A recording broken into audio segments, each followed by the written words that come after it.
Welcome to Kenton Teaches. Enjoy the video. You'll begin by confirming prerequisites. Make sure your device battery is above 50% or plugged in, and that you have a stable Wi-Fi or 4G connection. Once done, open the Joyit App Store page or the App Settings Update panel. Make sure Cloud Sync or a manual backup ran recently so you can restore data if needed. Tap Update Now to start. The app will download the package and prepare files automatically while showing progress. Now you execute the core update steps. You'll allow the download to complete and then tap Install. Do not force close the app or switch users during this window.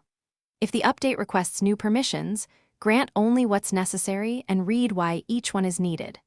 Once installation begins, monitor the progress bar and watch for any error codes or messages.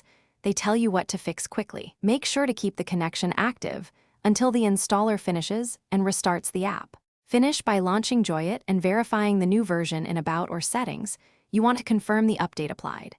Once open, test core functions like login, cloud sync, notifications, and any in-app purchases to ensure nothing regressed. If something fails, first clear the app cache and reboot the device.